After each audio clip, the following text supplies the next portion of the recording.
पंचाक्षर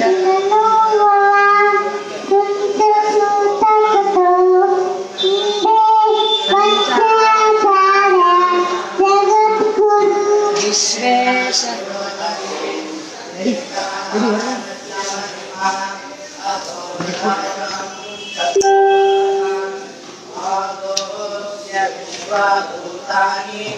त्रिपादस्यामृतं त्रिपादोत्तरसौषः पादोस्यः भवात् पुनः ततो विश्वञ्चक्रामत साशनाशने हरि जयमङ्गलं जय हर नमः महादेव महादेव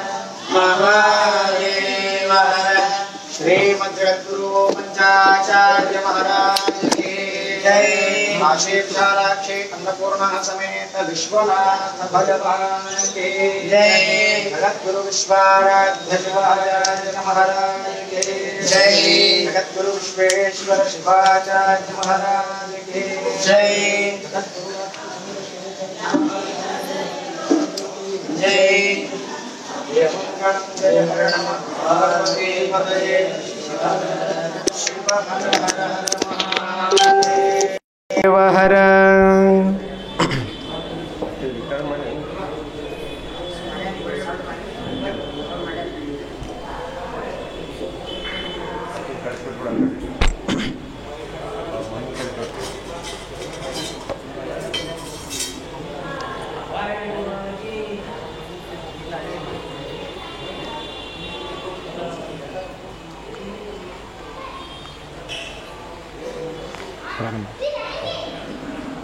श्री गणेश शारदा गुरुभ्यो नमः।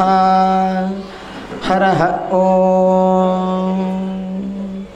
पंचाननमुखोद्भूतान् पंचाक्षरमनोपमान् पंचसूत्रकृतो वन्दे पंचाचार्यान् जगद्गुरून् विश्वेशलिङ्गसम्भूतं विश्वविद्याविबोधकं विश्ववन्द्यं सदा वन्दे विश्वाराध्यं जगद्गुरुं। गुरुर्ब्रह्मा गुरुर्विष्णुः गुरुर्देवो महेश्वरः गुरुः साक्षात् परब्रह्म तस्मै श्रीगुरवे नमः। गुरवे सर्वलोकानां भिषजे भवरोगिणां निधये सर्वविद्यानां दक्षिणामूर्तये नमः। श्रीगुरुभ्यो नमः। हरः ओम।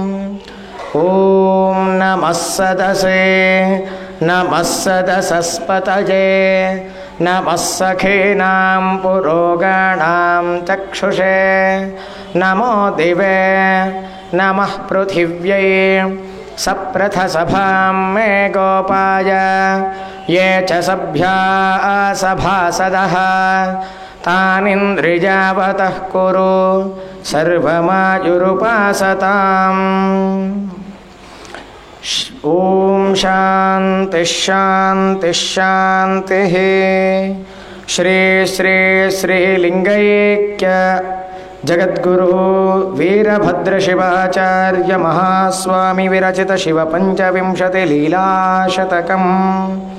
अथ कंकालधारण लीला।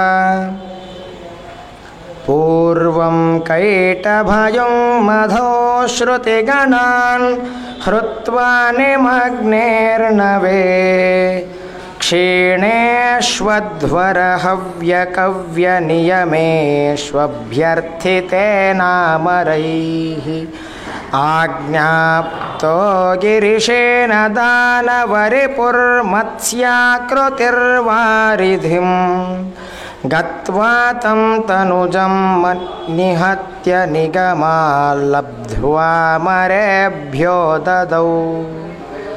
ततेऽस्मिन्मत्स्ये लुठति मदधे घोरमुदधौ सुरेभ्यः शृण्वन् सन्धृतमवनिमासन्न विपदम् उपेत्याब्धिं स्तमनिमिषमाहत्य चकरे दधत् तत्कङ्कालं जयतु जगदानन्दचरितः। ओम शांति शांति शांति। श्रीमज्जगद्गुरु पंचाचार्य महाराज की जय। लिंगैक्य वीरभद्र शिवाचार्य महाराज की जय। श्रीमज्जगद्गुरु डॉक्टर चंद्रशेखर शिवाचार्य महाराज की जय। जय मंगलम जय हर नमः पार्वती पतये शिव हर हर महादेव।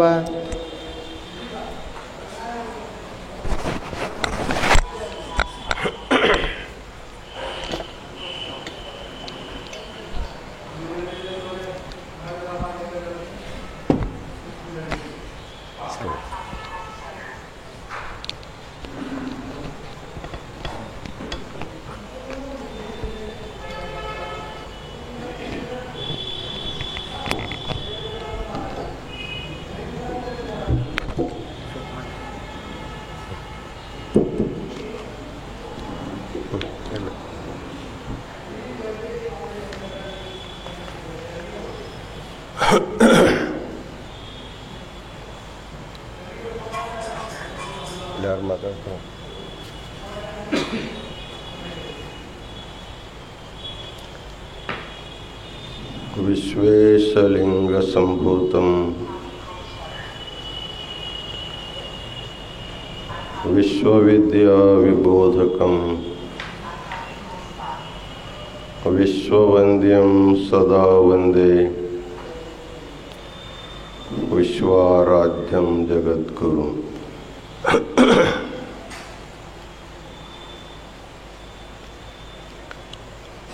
काशी ज्ञान सिंहासन के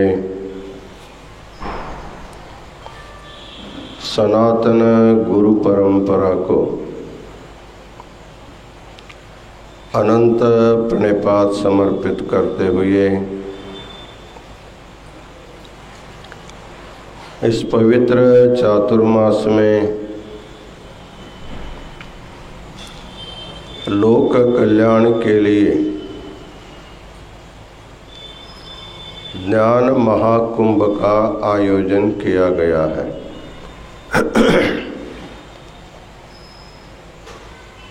आज के इस ज्ञान महाकुंभ में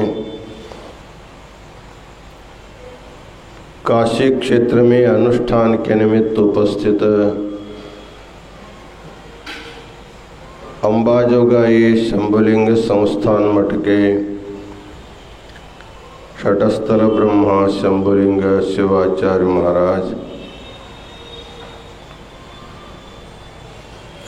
आज के अपने धर्म संदेश प्रदान किए हुए अमीन भावे पंचग्रह हिरेमठ के षटस्थल ब्रह्मा अभिनव शांतवीर शिवाचार्य स्वामी जी,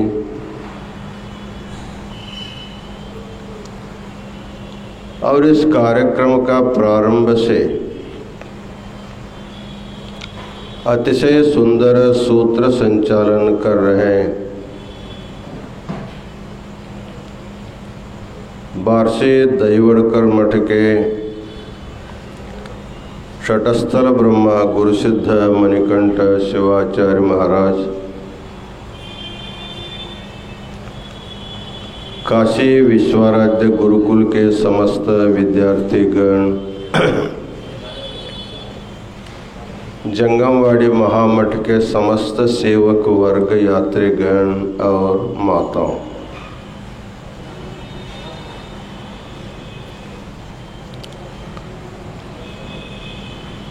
इस पवित्र चातुर्मास के अंतर्गत श्रावण मास में सब तरह भगवान की पूजा चर्चा चिंतन शिव कीर्तन हो रहे हैं। उसी श्रृंखला में काशी जंगमवाड़ी मठ में इस पीठ के पूर्वाचार्य श्री जगत गुरु वीरभद्र शिवाचार्य महास्वामी जी के द्वारा विरचित शिव पंचविंशति लीला शतकम के बारे में हम लोग चिंतन करते जा रहे हैं। आज की लीला है कंकाल धारण लीला। कंकाल का अर्थ होता है हड्डी। हमारे शरीर का, किसी प्राणी का जो शरीर का जो अंदर जो अस्थि भाग है उसको कंकाल कंकाल कहते हैं। वैसे तो मनुष्य कुछ भी अपने शरीर पर धारण करता है उसका एकमात्र लक्ष्य होता है कि मैं दूसरे के लिए सुंदर दिखाई दूं। अपनी शारीरिक सुंदरता को बढ़ाने के लिए बहुत से लोग शरीर का अलंकार करते हैं।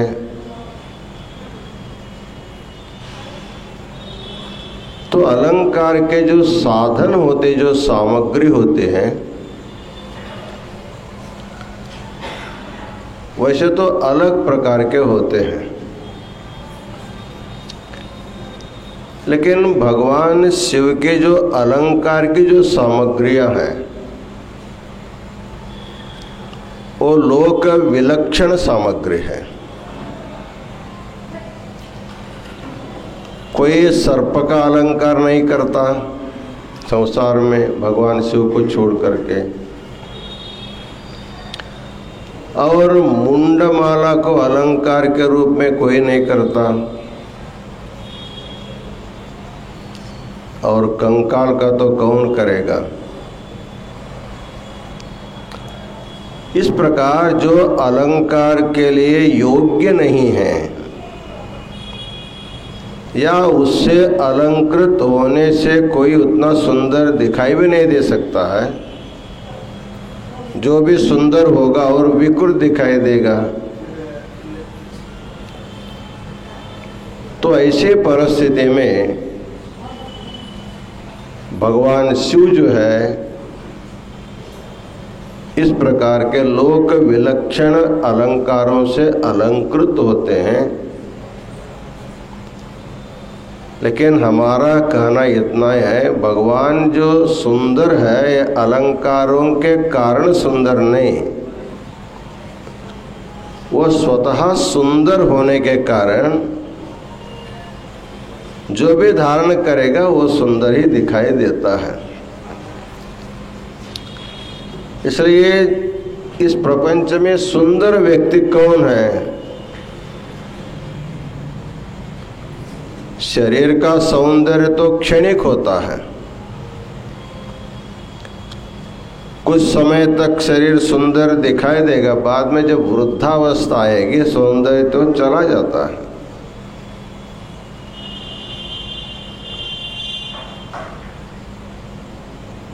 तो भगवान शिव जो है स्वतः सुंदर है, सत्यम शिवम सुंदरम। और इसलिए भगवान सुंदर है कि उसका मन सुंदर होने के कारण वो सदा सदा सुंदर रहता है। जनक के राज दरबार में अष्टावक्र आया था, बहुत बड़ा ज्ञानी रहा, लेकिन शरीर के 8 अंगों में वो विकृत था। जब उनको देख करके दरबारी हंस पड़े,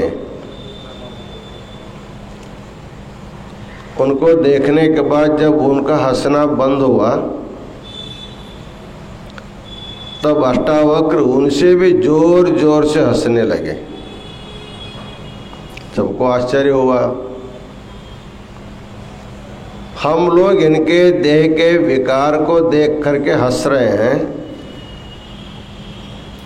ये किसको देख करके हंस रहे हैं? जनक ने पूछा, आपका हंसने का कारण क्या है? उन्होंने कहा, महाराज आप बहुत बड़े ज्ञानी हैं, ज्ञानी के दरबार में जितने भी बैठेंगे सब ज्ञानी होंगे ऐसे मैं सोचा था, लेकिन आपके दरबार में कोई ज्ञानी नहीं, सभी चर्मकार है, चमड़े को देखने वाले, ज्ञान को आत्मा को देखने वाले कोई नहीं है। तब सभी लोग प्रभावित हो गए। बाद में जनक महाराज अष्टावक्र महर्षि से ज्ञान प्राप्त किया, ऐसी कथा आती है। वैसे जिसका स्वभाव सुंदर है, जिसका मन सुंदर है, उनका शरीर अपने आप सुंदर ही रहता है। श्रवण बेलगुड़ में गोमटेश्वर का मूर्ति बहुत से लोग देखे होंगे आप। उस मूर्ति के बदन पर कोई अलंकार नहीं करते, कपड़ा आभूषण से अलंकार नहीं किया जाता, जैसे है वैसे ही रहता, लेकिन देखने के लिए इतना सुंदर है वो। नग्न अवस्था में होने पर भी सुंदरता उसमें है। इसलिए सुंदरता शरीर निमित्त जो सुंदरता होती है वो क्षणिक होती है और बार बार क्षण क्षण में बदलता रहता है। इसको सुंदर बनाए रखने के लिए हम लोगों को दिन रात उसकी व्यवस्था करनी पड़ती है। आजकल उसके लिए बहुत से दुकान भी खुल गए हैं, पार्लर दुकान। तो शादी वादी में जा करके करते तो ठीक है, लेकिन आजकल रोज करने वाले भी लोग हैं।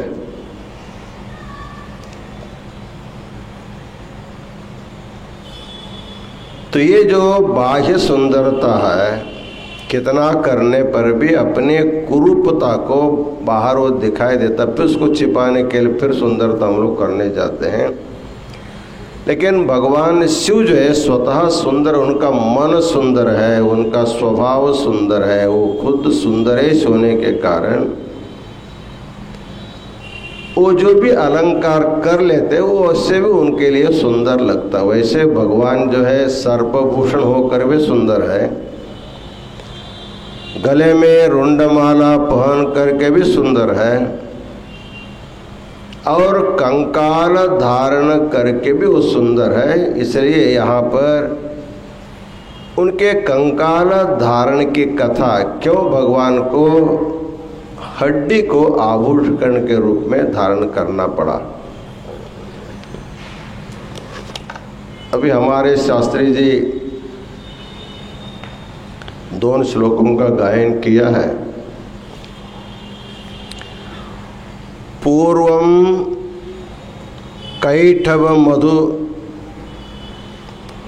कैठवयुं मधौ श्रुतिगणान् हत्वा निमग्नेर्नवे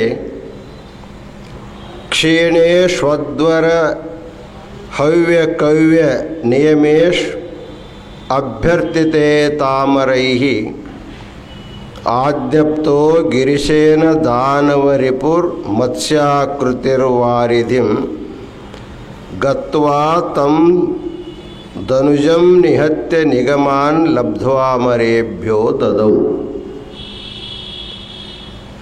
प्राचीन काल का प्रसंग है।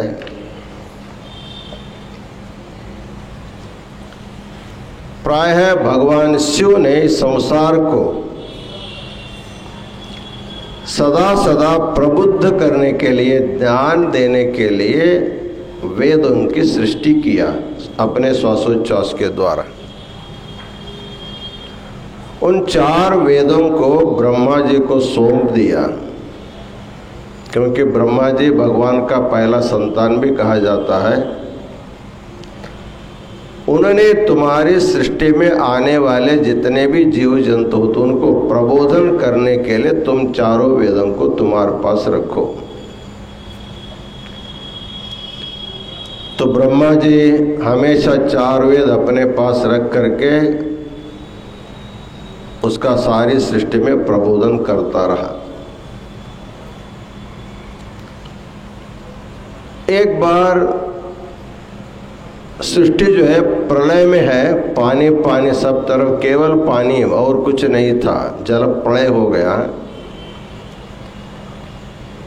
उस समुद्र में पानी ही पानी में भगवान विष्णु शेषशायी होकर के सो रहा था। उनके नाभि से कमल की उत्पत्ति हुई, उसमें ब्रह्मा जी विराजमान हो रहे थे। ऐसी स्थिति में तमोगुण और रजोगुण के विकार से दो राक्षसों का प्राकट्य हुआ। उनका नाम था मधु और कैटभ। ये दोनों वहां देखा, ब्रह्मा जी के पास 4 सुंदर वेद रहे, अतिशय सुंदर, देखने के सुंदर वेद रहे।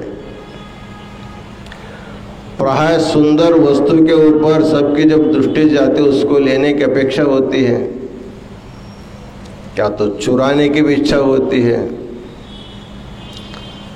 तब दोनों मधु और कैटभ दोनों मिल करके 4 वेदों को चुरा लिए। चोर जो है बहुत होशियार रहता है,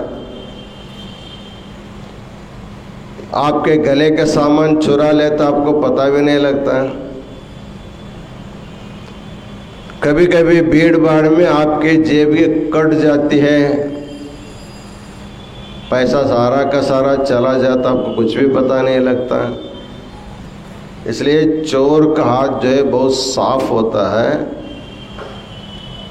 ब्रह्म के सामने ब्रह्म को देखते देखते उन्होंने 4 वेदों को चुराया, ब्रह्म को पता ही नहीं लगा। थोड़ा इधर उधर लक्ष्य गया तो समाप्त हो गया। बाद में ब्रह्मा ने देखा, अरे मेरे 4 वेद कहाँ गए। तब वहां सेठ साई जो भगवान नारायण सो रहा था, उनसे प्रार्थना किया, देखिए मेरे 4 वेद चुराए ले गए हैं और उसके बिना मैं अंधा हो गया हूँ, मुझे कुछ भी दिखाई नहीं देता, मुझे कुछ भी समझ में नहीं आता क्या करना क्या बोलना। इसलिए कौन लेके गया है उसको आप ढूंढ करके मेरे वेदों को मुझे वापस दिला दी, जैसे उन्होंने प्रार्थना किया। यहाँ पर थोड़ा चिंतन करने योग्य है। वैसे तो जिस समय ये घटना घटी है उस समय तो पुस्तक मुद्रण करने का कोई अवसर ही नहीं था। केवल वेदों को गुरु अपने मुख से शिष्य को पढ़ाते रहे, शिष्य उसको सुनते सुनते उसको कंठपाठ करता था। अनुश्रविक पद्धति, उसकी श्रुति कहते हैं। तो यहाँ पर वेदों की चोरी हो गई, इसका अर्थ क्या है? और यह भी कहा जाता है कि ज्ञान की चोरी हो ही नहीं सकती।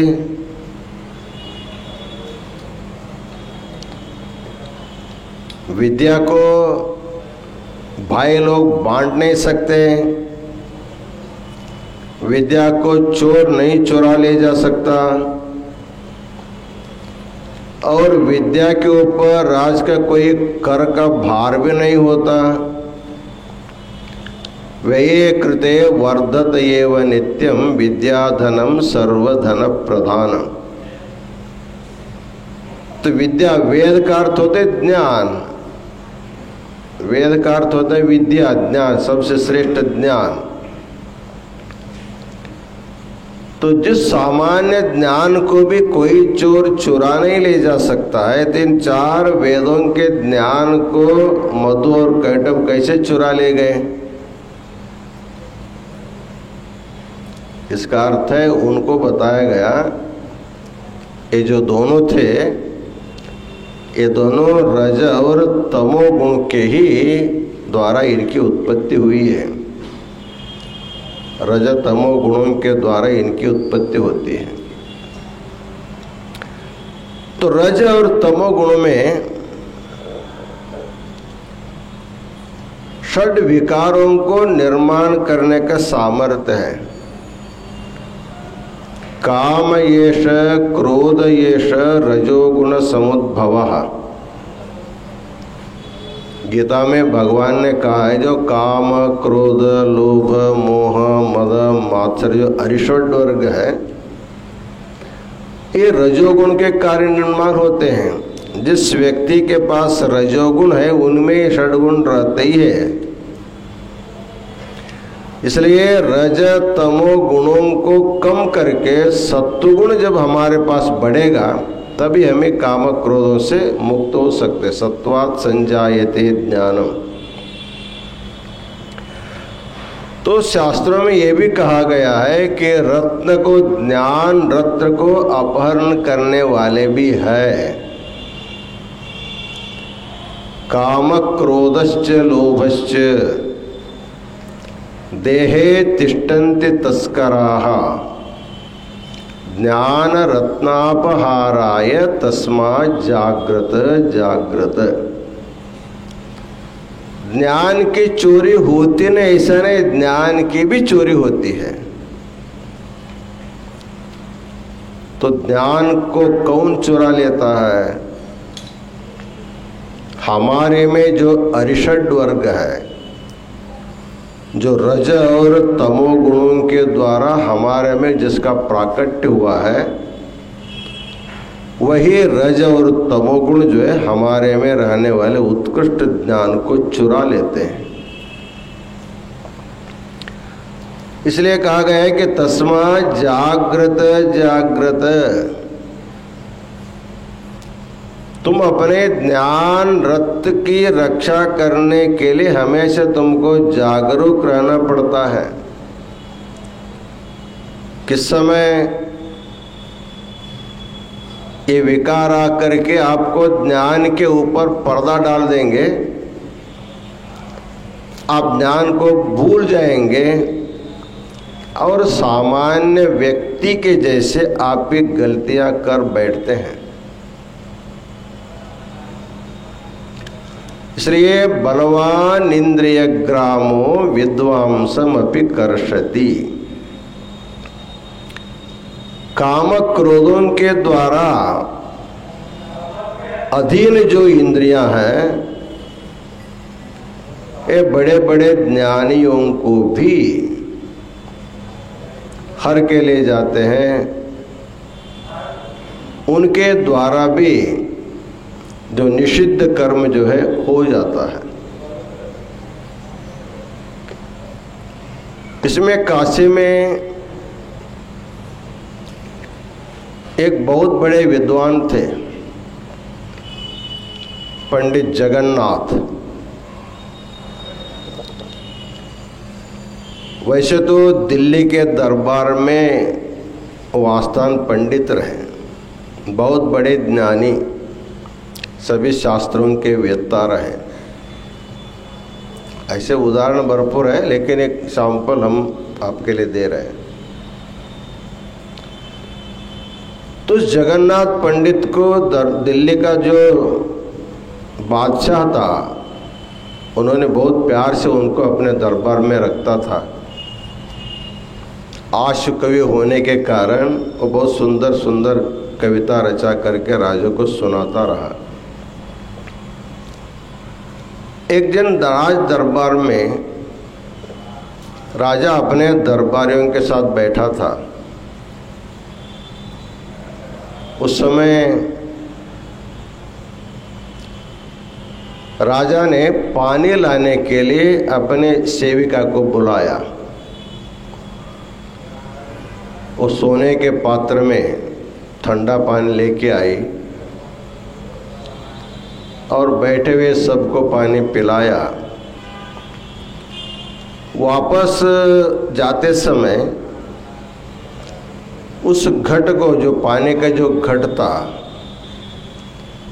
जैसे भरा हुआ घट को जैसे ला रही थी उसी प्रकार उसको भरा हुआ घट के जैसे वो ले जा रही थी।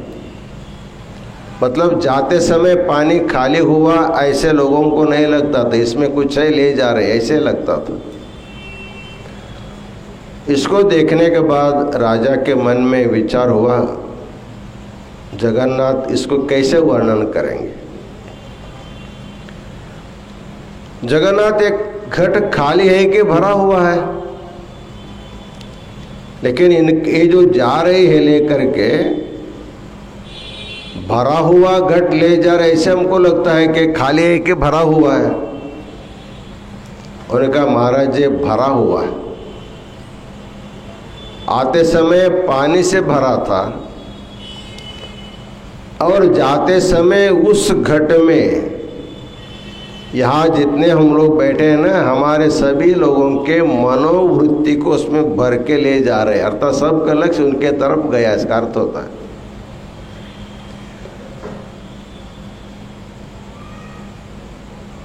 बहुत सुंदर ढंग से बताते हैं, इयम सुस्तनी मस्तकन्यस्त कुंभा कुसुम्भारुणम चारु चेलम वसाना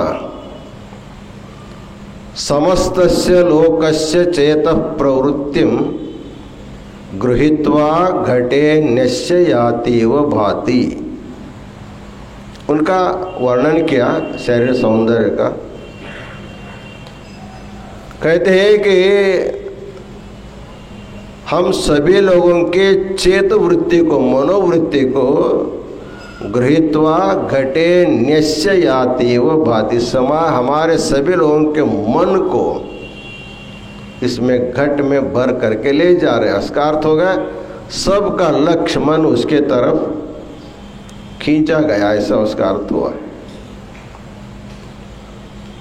राजा प्रसन्न हो गए। उनकी जो काल्पनिक था, कल्पना जो शक्ति रही सटीक होने के कारण राजा ने कहा तुमको क्या चाहिए मांगो।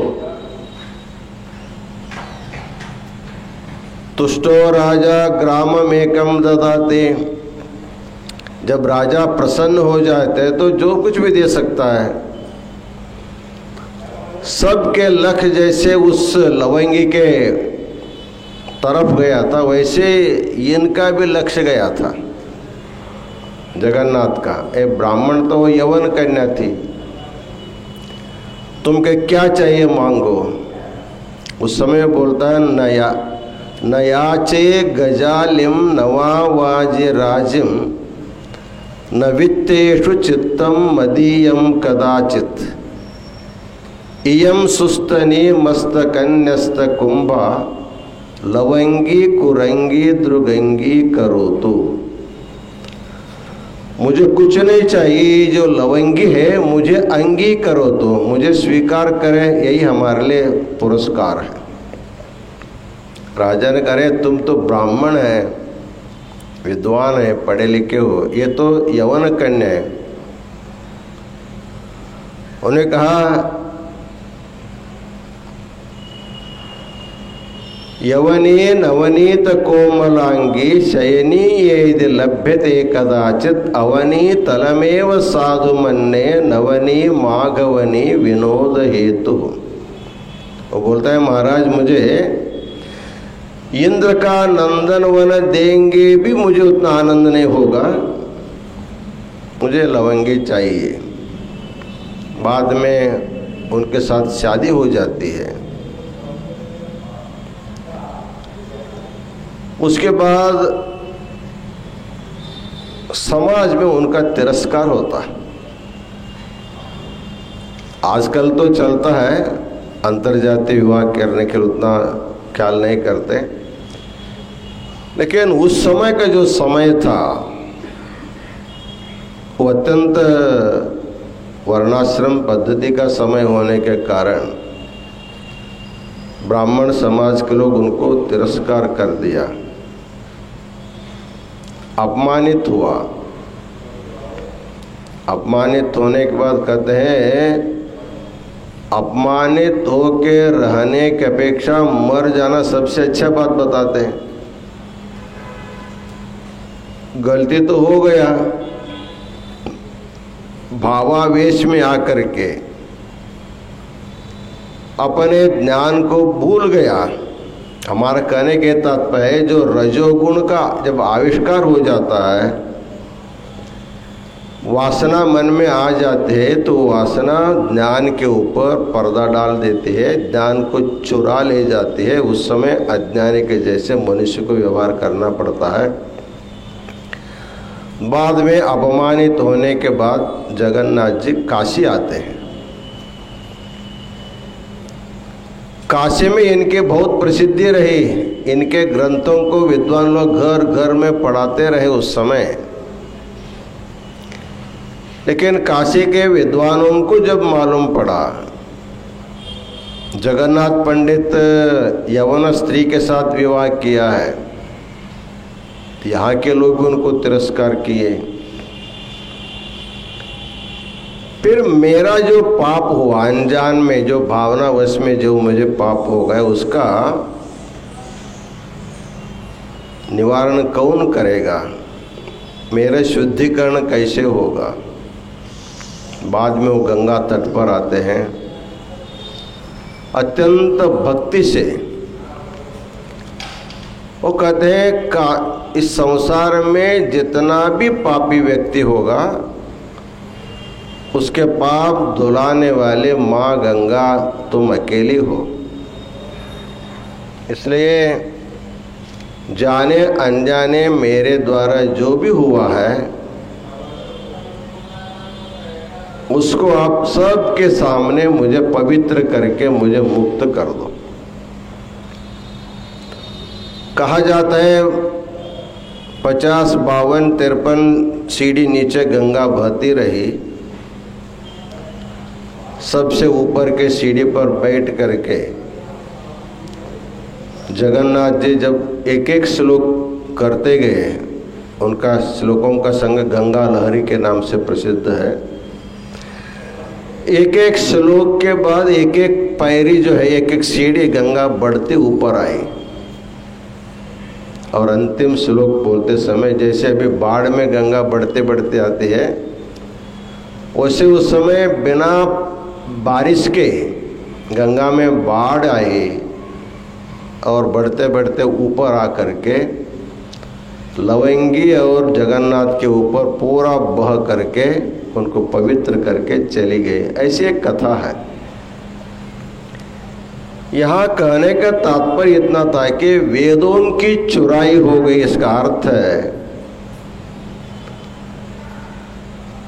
ये राग द्वेष के से उत्पन्न जो मधु कैटभ थे, इनके ज्ञान रत्न का अपहरण किया तात्विक ढंग से। तब ब्रह्मा जी जो है नेत्रहीन हो गए, ज्ञानहीन हो गए। जब प्रार्थना किया उस समय भगवान विष्णु प्रसन्न हो गए, पूछे क्या हुआ। सारी घटना उन्होंने बताया। उस समय भगवान ने समुद्र के पाताल में बैठे हुए मधु कैटभों से वेदों की रक्षा करने के लिए उन्होंने मत्स्य का अवतार लिया, मत्स्यावतार लिया। मत्स्यावधारण करके जब नीचे पाताल में चले गए, वहां पर मत्स्यावतार भगवान के साथ उन दोनों का बहुत बड़ा युद्ध भी हुआ। पुराणों में बहुत उसका वर्णन आता है। कई हजार साल तक युद्ध हुआ उनका, वो भी सामान्य नहीं थे। ये जो राग द्वेष जो होते हैं वो हमेशा ज्ञानियों के साथ उनका झगड़ा चलता ही है, और हमारे साथ भी उनका झगड़ा चल रहा। कब से चल रहा है? जब से संसार में हम लोग आए तब से हमारा झगड़ा चालू ही है। हम हटाना चाहते वो हटता नहीं है।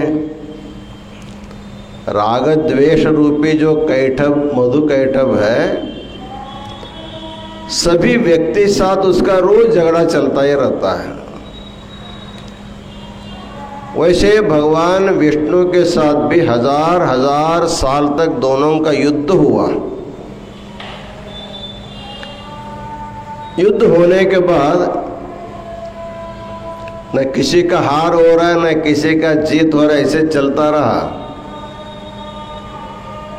उस समय मधु कैटवों ने बोला भगवान विष्णु को, अरे हमको तुम क्या हरा सकते हो, तुम्हारी वश की बात नहीं है। राग द्वेषों को हराना इतना सामान्य नहीं है, इसलिए तुम हरा नहीं सकते हो। लेकिन तुम्हारा युद्ध देख करके हम प्रसन्न हो गए। हमारे साथ इतने देर तक तुमने युद्ध किया, बहुत से लोग बहुत जल्दी हार जाते हैं, लेकिन तुमने अभी हारा नहीं है, इसलिए तुम्हारा युद्ध कौशल देख करके हमें बहुत खुशी है। हम तुमको वर देना चाहते हैं, मांगो तुम क्या चाहिए।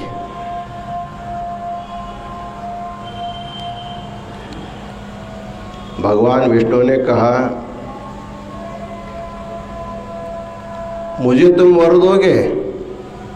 हाँ, अभी मांगो, जो मांगोगे वो वर दे देंगे। विष्णु भगवान ने कहा, मुझे कुछ भी नहीं चाहिए, मेरे द्वारा तुम दोनों की हत्या होनी चाहिए, वर दे दो, वरदान करो। अब तो उस समय के जो राक्षस थे वो भी सत्यवादी रहे, इसको छोड़ करके दूसरा मांगो ऐसे बोलने वाले नहीं थे। जो एक बार शब्द दे दिया दे दिया। उन्होंने कहा ठीक है, हम आपके हाथों से मरने के लिए तैयार है। जब भी राग द्वेष मरेगा, ज्ञानी के हाथ ही मर सकता है, दूसरे के हाथ से कैसे मरेगा। तो भगवान जब उसको मारने के लिए तैयार हो गए, तब उन लोगों ने एक मांग मांगा, आपने हमें भी वरदान दिया था वर मांगने के लिए, तो हमारा एक मांग है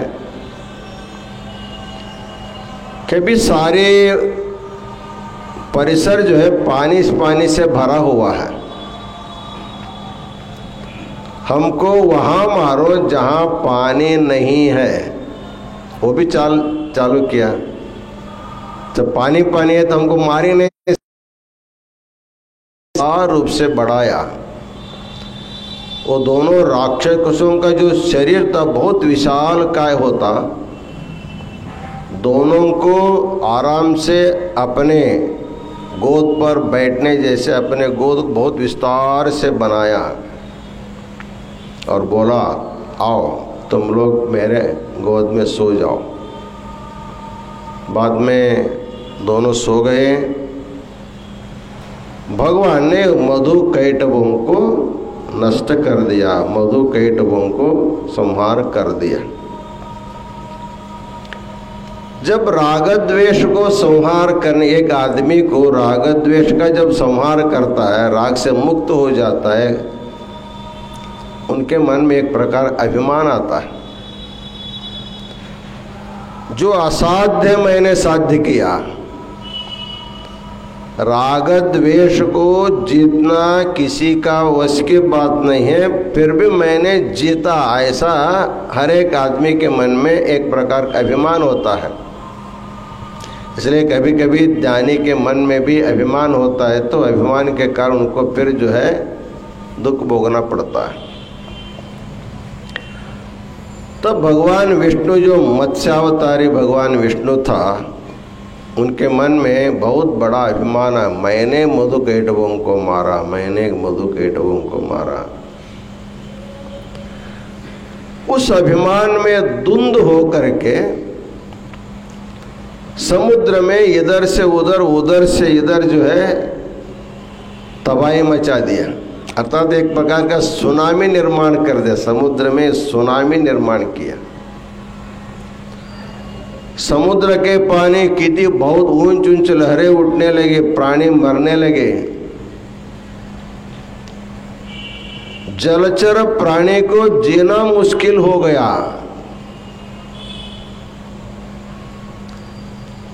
तब जो है सभी देवी देवता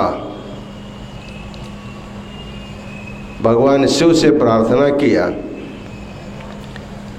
भगवान मधुकैटभ हमारे पूजा पाठ का मेन जो साहित्य था, वेदों को उन्होंने चुरा लिया था, हमारी पूजा सब बंद हो गई थी।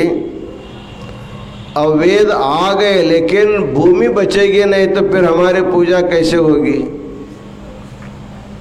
इसलिए किसी न किसी तरह से जो उन्मत्त मत्स्य है उसका आपको निग्रह करना पड़ेगा। तो भगवान उस समय उस समुद्र में जा करके उस मत्स्य को एक ही क्षण में मार डाला, एक क्षण में। अर्थात भगवान शिव जो है सर्वसमर्थ होने के कारण और उन्हीं के आज्ञा से सब कुछ चलता है। तेन बिना तृणोपि न चलते, उसके आदेश के बिना कुछ भी नहीं चलता है। ऐसे सर्वसमर्थ सर्वज्ञ सर्वशक्त भगवान ने एक क्षण में उस मत्स्य को मार डाला। तो मारने के बाद जो है उसका जो है शरीर का चमड़ा अलग हो गया, मांस तितर बितर हो गए, उसकी जो हड्डियां बची, अस्थियां जो कंकाल जो बच गए, उसको भगवान ने अपने हाथ में लेकर के आनंद से विभोर होकर के सबको आशीर्वाद दिया। इस प्रकार मत्स्यावतार के उन्मत्त अवस्था को नियंत्रण करने के लिए भगवान शिव को अवतार लेकर के मत्स्य का संहार करना पड़ा और उसके कंकाल को धारण करके भगवान ने कंकाल तर लीला का वर्णन होता है। इस कंकाल लीला के बारे में अलग अलग साहित्य में, जैसे सूक्ष्मागम में, लिंग पुराण में अलग अलग बातें भी हैं। तो लिंग पुराण में इसके बारे में एक अलग कथा आती है। जब हिरण्याक्ष नामक जो राक्षस था, हिरण्यकशिपु हिरण्याक्ष दोनों भाई थे, तो हिरण्याक्ष ने एक बार इस पृथ्वी को गोल चटाई के जैसे उसको गोल करके, पृथ्वी को गोल करके अपने बगल में रख करके समुद्र में जा करके बैठा था पृथ्वी को। उस समय पृथ्वी में रहने वाले सभी जीवों को अपना नित्य कर्म संभव नहीं था। जब सभी उनके भगवान को प्रार्थना किया, उस समय भगवान ने विष्णु भगवान को आदेश दिया कि इतना वजन थे उसको सहन करना भूमि के लिए संभव नहीं हुआ। तब पृथ्वी माता जब प्रार्थना की, उस समय भगवान शिव आकर के उनके दोनों दांतों को जो पृथ्वी पर रखा गया था उसको अपने गले में आभूषण के रूप में धारण किया। इसलिए भगवान को दंष्ट्री, दंत जो होता है उसको आभूषण के रूप में धारण किया था। इसलिए भगवान को दंष्ट्री नाम भी आता है। और इस कंकाल धारण का एक तीसरा भी एक उदाहरण आता है। वो सूक्ष्मागम में उसका उदाहरण आता है। आप लोग जानते हैं वामनावतार। जब बलि नामक चक्रवर्ती वो इंद्र पद प्राप्त करने के लिए यज्ञ करता था, उनका अंतिम 100वां यज्ञ था, उसको यज्ञ किया होता तो पहले वाला इंद्र को अपना स्थान छोड़ना पड़ता था। उस समय जो इंद्र था, तत्कालीन जो इंद्र था, भगवान विष्णु से प्रार्थना किया, भगवान किसी तरह मेरे इंद्र पद को अब बचा दीजिए, नहीं तो बलि एक यज्ञ पूरा करेगा तो आकर के हमारा आक्रमण करेगा, मुझे छोड़ करके जाना पड़ेगा। इसलिए किसी तरह मेरी रक्षा कीजिए। तो समय भगवान विष्णु, विष्णु का अर्थ होता है वितत्य व्याप्य तिष्ठति इति विष्णु, जिसका स्वरूप संपूर्ण व्यापक स्वरूप होता है, विशाल स्वरूप होता है। ऐसे भगवान विष्णु एक छोटा सा वामन रूप धारण किया, वामन अवतार उसको कहते हैं। एक छोटा बटु का वेश धारण किया, ब्राह्मण बटु का वेश धारण करके एक छाता हाथ में लेकर के तो बलि के यज्ञ मंडप में आया। कोई यज्ञ या करते हैं तो ब्राह्मणों को भूरि दान दक्षिणा देने की परंपरा है।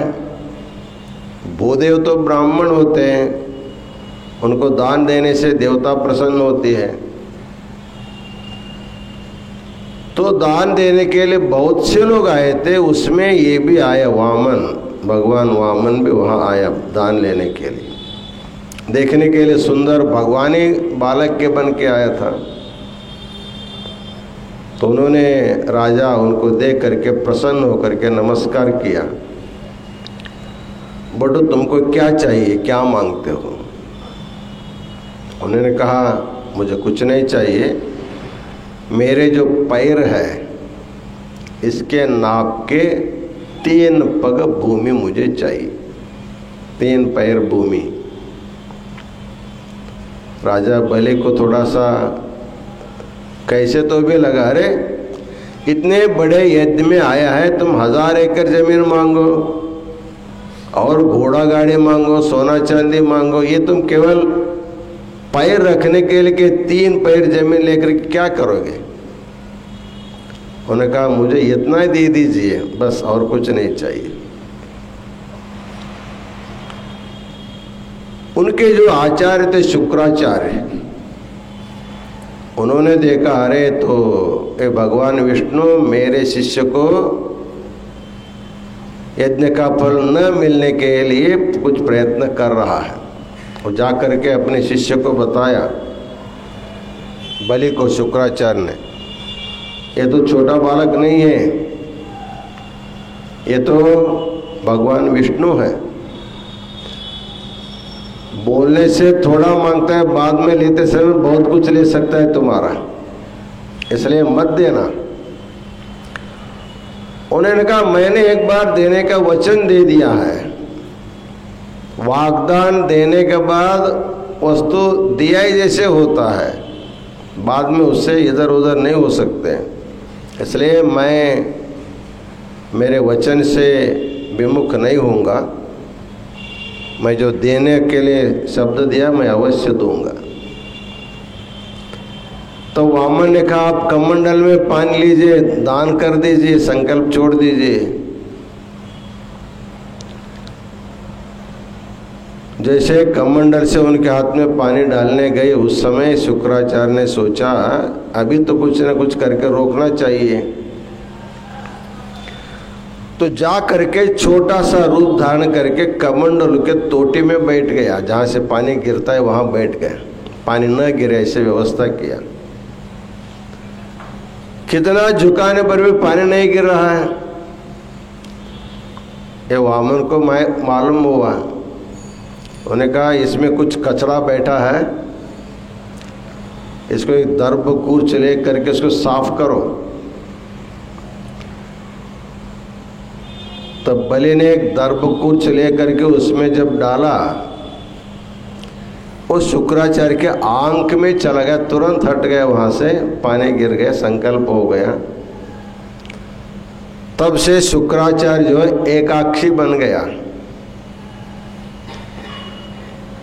इसका कहने का तात्पर्य है जो भी दान दे रहा है उस दान में दूसरे व्यक्ति जा करके व्यवधान नहीं डालना चाहिए। खुद तो देता नहीं, देने वालों को न देने के लिए प्रवृत्त करने बड़ा पाप होता है। इसलिए शुक्राचार्य एक आंख से अंधे हो गए। संकल्प छूट गया। बाद में उन्होंने कहा ठीक है, आप अपना पैर से नाप लीजिए।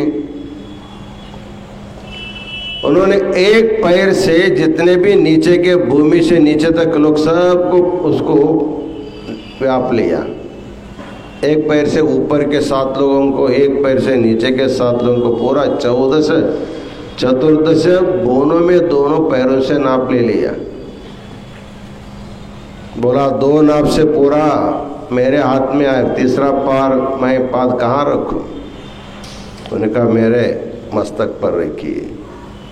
तो उनको मस्तक पर रख पे सुतल लोक में उनको भेज दिया और इंद्र पदवी जो है वो स्थिर हो गई। तब इनको जो त्रिविक्रम का रूप धारण किया था, त्रिविक्रम बोलते हैं उनको, बाद में जो विराट रूप धारण किया, उनके मन में एक प्रकार का अभिमान आया। मैंने इंद्र का जो पद था उसको मैंने बचाया। किससे बचाया? मैं बढ़ने से बचाया। मेरे शरीर को बड़ा करने से मैंने पूरे चतुर्दश भुवनों को नाप करके मैंने बलि को सुतल लोक में भेज दिया और इंद्र का पद इंद्र को सुस्थिर रख दिया करके और बढ़ने लगा। वो त्रिविक्रम जो है और बढ़ने लगा और बढ़ने लगा। उनके बढ़ने से सूर्य चंद्र का जो प्रकाश है भूमि तक आना बंद हो गया। दिन कौन सा रात कौन सा इसको मालूम में नहीं पड़ने लगा। उस समय सभी देवी देवता भगवान शिव से फिर प्रार्थना किया। उस समय भगवान जो है एक अपना अवतार से जो त्रिविक्रम था, विष्णु का जो विशाल रूप था, उसको ध्वंस करके उनके शरीर के जो अस्थियां थी, कंकाल जो थे, उन सभी को भगवान ने धारण किया। इसलिए उनका नाम कंकालधर लीला ऐसे भी कहा जाता है। इस प्रकार भगवान शिव जो है, जहाँ भी संसार में विपत्ति आती है, जो भी व्यक्ति अहंकार से बढ़ जाता है, अहंकार को नाश किए बिना उसका उद्धार नहीं होता है। अहंकार से आदमी का नष्ट हो जाता है। इसलिए भगवान शिव जो है सभी का अहंकार दूर करके उनको वास्तविक ज्ञान प्रदान करके उनको मुक्ति देने की लीला हमेशा करते हैं। वैसे कंकालधर लीला में 3 कथाएं यहाँ पर प्रसिद्ध है। एक मधु कैटभ संहार की लीला आती है, एक भगवान का वराह रूप धारण करके जो पृथ्वी को उद्धार किया तो उसके दांतों को, वो भी हड्डी होते हैं, उसको अलंकार के रूप में धारण किया। अंत में जो है त्रिविक्रम को संहार करके उनके हड्डियों को अलंकार के रूप में धारण करने के कारण भगवान शिव को कंकालधर ऐसा कहा जाता है। ऐसे कंकालधारी सुंदर मूर्ति भगवान शिव जो है, जैसे अन्य लोगों के अहंकार ध्वस्त करता है, वैसे हम आप लोगों के अहंकार को ध्वस्त करके हम सभी लोगों को शिवज्ञानी में होने में जो अहंकार जो बाधक है उसको दूर करें, ऐसे प्रार्थना करते हुए हम अपना आशीर्वचन पूर्ण करते हैं। ओम शांति शांति शांति।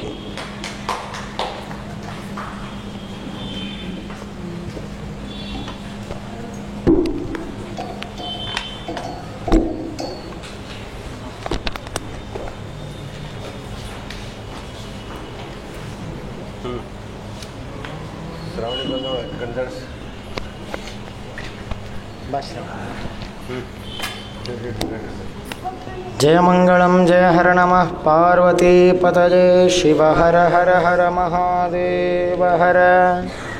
श्रीविश्वराध्याय मङ्गलं शिव विश्वैकपालाय मङ्गलम् श्रीविश्वराध्याय मङ्गलं शिव विश्वैकपालाय मङ्गलम् विश्वेशजाताय विश्वादिबीजाय श्रीविश्ववन्द्याय मङ्गलं शिव विश्वैकपालाय मङ्गलं चरवृन्दवन्द्याय मङ्गलं वरचरणेते बोधाय मङ्गलं गुरुरूपधाराय गुरुराजराजाय परिबोधदेहाय मङ्गलं शिव विश्वैकपालाय मङ्गलं भवमूलभङ्गाय मङ्गलं शिवलिङ्गसङ्गाय मङ्गलं भवमङ्गलाङ्गाय शिवपिङ्गचूडाय कवितुङ्गसेव्याय मङ्गलं शिव विश्वैकपालाय मङ्गलं काशीपुरेशाय मङ्गलं कविकाशीनाथेशाय मङ्गलं क्लेशापहाराय पाशप्रमोचाय श्रीशाधिमान्याय मङ्गलं शिव विश्वैकपालाय मङ्गलं श्रीविश्वराध्याय मङ्गलं शिव विश्वैकपालाय मङ्गलं शिव विश्वैकपालाय मङ्गलं कर्पूरगौरं करुणावतारं संसारसारं भुजगेन्द्रहारं सदा वसन्तं हृदयारविन्दे भवं भवानी सहितं नमामि सानन्दमारदवने वसन्तं आनन्दकन्दं हृतपापवृन्दं वाराणसीनाथमनाथनाथं श्रीविश्वनाथं शरणं प्रपद्ये श्रीविश्वनाथं शरणं प्रपद्ये विश्वेशलिङ्गसम्भूतं विश्वविद्याविबोधकं विश्ववन्द्यं सदा वन्दे विश्वाराध्यं जयमङ्गलं जय हर नमः पार्वतीपतये शिव हर हर हर महादेव श्रीमज्जगद्गुरु पंचाचार्य महाराज की काशी विशालाक्षी अन्नपूर्णा समेत विश्वनाथ भगवान के जगद्गुरु विश्वाराध्य शिवाचार्य महाराज के जगद्गुरु विश्वेश्वर शिवाचार्य महाराज के जगद्गुरु डॉक्टर चंद्रशेखर शिवाचार्य महाराज के समस्त साधु संत महाराजों की जय। मानव धर्म के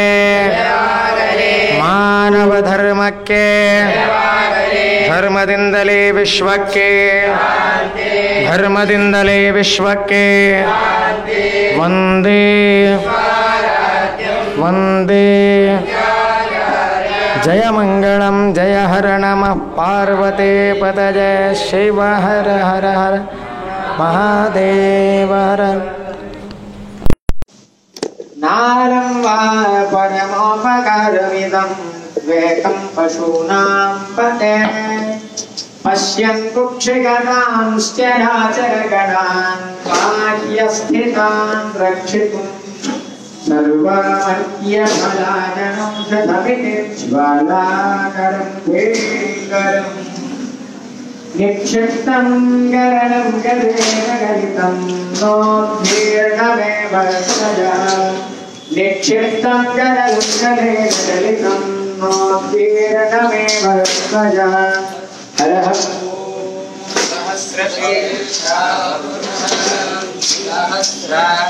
सहस्राक्षसहस्रपाद प्रभुर्विश्वतो हृत्वा अत्यधिष्ठत्रपादुगणम्